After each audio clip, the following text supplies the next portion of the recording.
tapi dia didampingi, walaupun dia mempunyai pengetahuan yang cukup lumayan, tetapi dia tidak sendiri. Pasti ada yang membantu dan menambah pengetahuannya. Jamaah Islamiyah.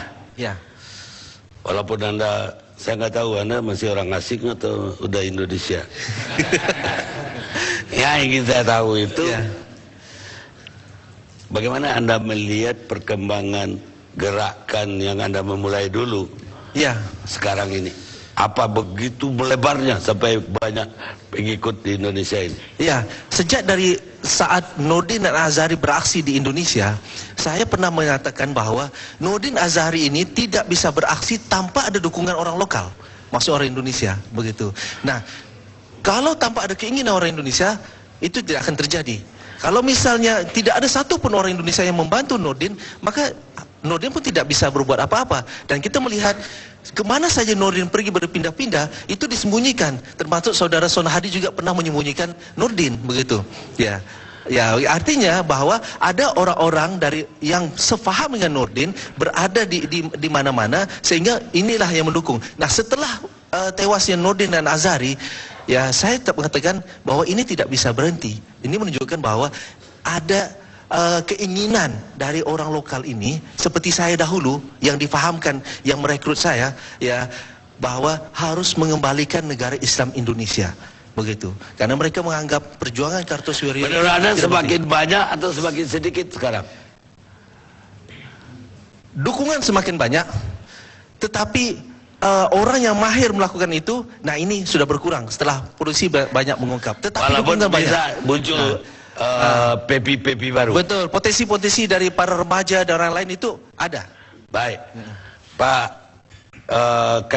Kaidar ya, Al-Qaidar. Al-Qaidar, Pak. Sebagai pengamat teroris, bagaimana Bapak setelah mendengar dari Pak Ansar B, Nasir tadi, sejauh mana perkembangan ini menurut Pak Kaidar? Pak Kaidar ini saya dengar juga pengagum Kartosuwiryo. Ya, pengagum Kartosuwiryo. Dan kemudian juga pernah ketemu Azhari, Nurdin. Ya. Dan juga pernah ketemu Nurdin aja. Nurdin saja. Tapi pernah ketemu Imam Samudra segala. Samudra ya, saya tidur di rumahnya kalau di Malaysia. Di Malaysia. Ya. Dulu ikut seperti Nasir Abbas juga. Saya nggak pernah ketemu kalau dengan Pak Nasir tapi Abbas. waktu saya ada apa jabatannya dulu Nasir? Mantiki. Mantiki. Jabatan tinggi dia. Dia pejabat lah ya. Ya pejabat. Kalau saya hanya pelancong aja ya. Bagaimana Anda melihatnya? Iya, setahu saya PEPI ini kelihatannya satu unit baru ya, satu struktur baru atau satu gerakan baru, kelompok baru yang tidak terkait dengan Jamaah Islamiyah, JAT maupun kelompok-kelompok jamaah jihad lainnya yang saat ini ada di Indonesia. Kelihatannya bahkan dia lebih kuat. Kelompoknya Pak Ansar B udah menemukan bukti-bukti bahwa PEPI, ya kelompoknya Pak Ansar B, BNPT gitu, BNPT kan. Om dari bukan background berikan ke saya bahwa ini JAT. Saya agak meragukan, sama seperti pengakuan saya bilang begitu karena ada JAT di sini supaya dia bisa mengkadernya nanti. Oh iya. Dan justru dari kasus ini terlihat ada semacam persaingan antar kelompok ya dalam jamaah jihad ini. Kelompok PEPI ini sebenarnya tidak mendapatkan transfer ilmu ataupun teknik-teknik mengebom itu atau meracik bom itu dari kelompok jamaah Islamiyah ataupun dari Tanzim Qaidatul Jihad. Jadi ada semacam persaingan yang tersembunyi gitu di antara kelompok-kelompok jihad ini, dan seakan-akan kelompok misalnya Negara Islam Indonesia atau Darul Islam itu tidak diberikan akses untuk belajar tentang bagaimana merakit bom. Misalnya kejadian ketika di Afghanistan dulu tahun-tahun 90-an ya, awal juga tidak diberikan akses untuk belajar tentang bagaimana bom. Dan ketika di Indonesia juga Nurdin M. Top dan juga Azhari tidak menurunkan pengetahuan teknikal tersebut kepada orang-orang DI. Jadi kemudian orang-orang DI ini bangkit sendiri kemudian mempelajari sendiri. Dan jadi Anda mau mengatakan PPI ini bangkit dalam kelompoknya DI? Lebih kuat ke arah kelompok DI. Anda pernah kenal orang nama PPI ini? Secara personal enggak, tapi dari beberapa yang ada yang mengatakan bahwa dia dibina oleh Al-Kholis ya, dari Malaysia. Siapa Al-Kholis itu? Ustadz Kholis sendiri, kalau saya tidak salah, dia adalah pimpinan Darul Islam yang ada di Malaysia, dan dia berseberangan ketika itu secara prinsipil pada beberapa hal dengan Ustadz Abu Bakar Ba'asyir.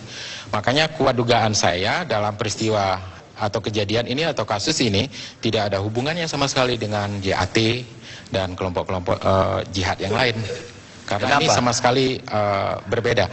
Dan ini perbedaan Ba'asyir dengan Al-Kholis tadi apa?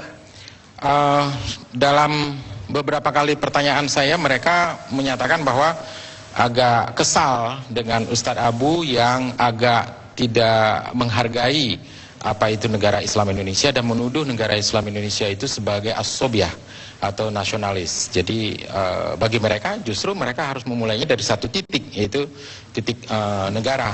Sementara kelompok Ustadz Abu pada waktu itu menyatakan bahwa harus memulainya dari beberapa titik, yaitu dari seluruh Asia Tenggara. Jadi itu yang disebut dengan super state negara Islam. Jadi Al-Kholis ini tidak ikut di Jamaah Islamiyah maksud Anda? Tidak ikut. Tidak ikut juga menginginkan khalifah dari Asia, Asia Tenggara itu. Bahkan dia memaknakan khalifah itu sebagai negara Islam Indonesia pada awalnya. Dia hanya Darul Islam. Inginnya apa? Negara Islam. Ya, negara Islam Indonesia. Dan kemudian baru tahap selanjutnya adalah khilafah. Anda yakin bahwa dia yang membina PPI ini? Tidak begitu yakin juga, karena biasanya kalau yang dibina oleh Ustadz Kholis itu biasanya orangnya akan terang-terangan menjawab secara clear cut gitu. Jadi apa adanya. Jadi kelihatannya yang sekarang ini kan lebih banyak. Atau Anda mau mengatakan bahwa orang yang dibina Al-Kholis tidak pakai bom, tapi lebih pakai argumen? Enggak juga, pakai bom juga. Oh, pakai bom juga. Bahkan pakai senjata juga.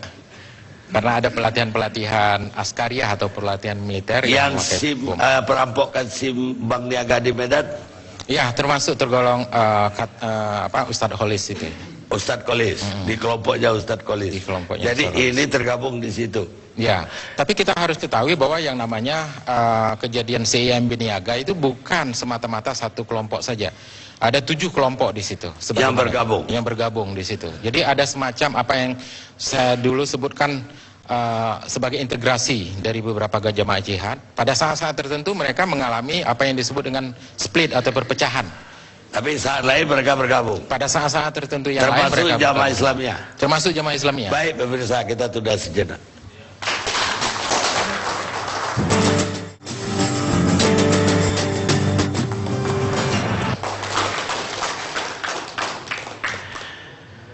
Pemirsa, kita teruskan penggalian kita terhadap tadi Pak Al-Qaidar, kemudian sebelumnya Pak Nasir. Untuk Pak Nasir, karena Pak Nasir yakin yang bunuh diri di Cirebon orang JAT. Kalau Bapak tanya yakin, ya saya tidak lihat dia mendaftar begitu. Tetapi lingkungannya orang JAT. Nah, dia terlibat dalam pengerusakan di Indomaret itu bersama dengan orang-orang JAT.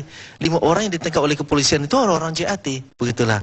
Maka Muhammad Syarif yang ikut terlibat di situ juga, saya secara pribadi nih, ya menganggap dia orang JAT. Namun adiknya yang sekarang baru ditangkap polisi, yang juga udah siap bunuh diri menyusul kakaknya. Apa itu juga dari kelompok yang sama? Itu saya tidak tahu. Itu harus tanya si kalau Arif yang tempat menyimpan bom yang belum dipakai untuk bunuh diri yang kedua. Itu saya tidak kenal.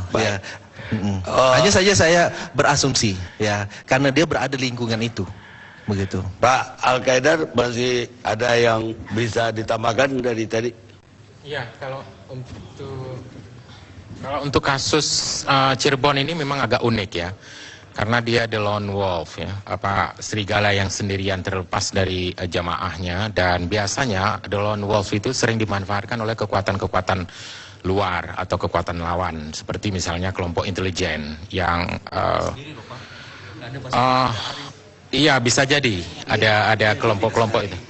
Tapi latar belakang orang-orang itu juga tidak memperlihatkan afiliasi keorganisasian yang cukup kuat. Dalam pengertian bahwa tidak ada gambaran ideologis yang cukup kentara tentang hal itu. Padahal yang dilakukannya itu adalah bom syahid, istishhad, jadi bom bunuh diri. Dan itu dengan kekuatan eksplosif yang sangat rendah. Dan itu biasanya untuk mengorbankan sebuah nyawa, itu pertimbangannya kalau hanya untuk membunuh dirinya sendiri, itu saya kira bukan untuk membunuh dirinya sendiri. Sasarannya sangat jelas. Dia masuk ke masjid Polres. Jelas sekali dia menganggap dia mengejar Kapolres. Jelas sekali sasarannya itu Kapolresnya tewas waktu itu. Ya, tapi kalau menggunakan low eksplosif itu adalah sebuah itu Pak, maaf, itu adalah memang untuk tujuan mendorong. Ya. Low eksplosif itu selalu digunakan bukan untuk penghancuran, tetapi adalah untuk mendorong. Kalau jumlahnya kecil, oleh karena itu mur, paku dan lain-lain baut itu diletakkan di hadapan itu untuk dilontarkan ke hadapan. Itu fungsi daripada low eksplosif, Pak. Yeah. Dan saya kira keliru kalau kita mengatakan itu Syarif itu the lone wolf ya. Keliru. Justru di situ ya dari fakta-fakta yang sudah ditemukan. Kita bicara fakta bukan analisis ya. Bukan asumsi. Itu jelas sekali dia adalah satu kelompok yang sangat solid di situ dan punya jaringan yang sangat luas. Bukan lone wolf. Dia adalah terorganisir dan terkait dengan organisasi-organisasi yang selama ini melakukan aksi teror. Itu fakta di lapangan. Baik, ada tambahan lagi? Ya, saya kira fakta apapun itu kita kan berhak untuk melakukan analisis ataupun teori kan penjelasannya. Jadi sepanjang ini saya lihat belum ada keterkaitan yang sangat kuat dengan organisasi-organisasi. Ya, tapi jelas dia ada kelompok. Apapun ya, nama organisasinya dia satu kelompok. Buktinya bom berikutnya diketemukan lagi di Cirebon. Dan adiknya sendiri udah siap untuk bunuh diri. Dan bom itu dititip di rumah seorang temannya. Saya kira kita bicara dengan Ali Imron. Bung Ali Imron, bisa dengar suara saya? Ya, Bung Ali Imron. Saya panggil Anda Haji kan? Ji, bagaimana Anda melihat hubungan, kita ketemu terakhir bom buku. Hubungan bom buku dengan bom Cirebon, kemudian bom Serpong. Iya Pak Ji, hubungannya ya sama-sama ngebom.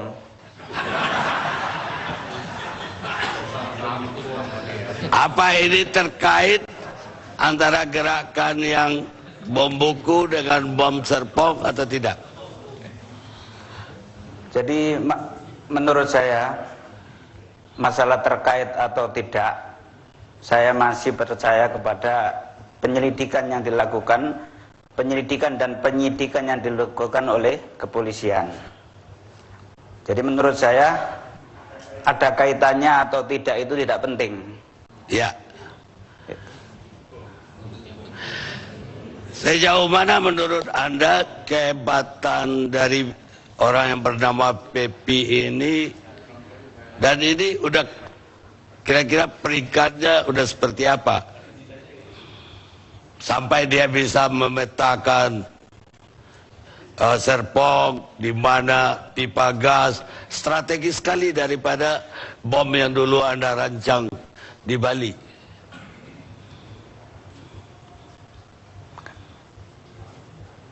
Dengar. Putus-putus Pak Ji. Saya ingin tanya, kecanggihan dari Pepi ini sejauh mana menurut pandangan Anda dia bisa merancang bom yang begitu strategis? Putus lagi. Ya Pak Ji. Begini, Ji, kita tunda dulu. Iya, ya. Ke segmen berikutnya saya akan kembali kepada Anda. Saya akan ketemu dengan JAT Sonadi. Anda sebagai apa di JAT? Saya sebagai juru bicara dari JAT. Juru bicara JAT. Iya.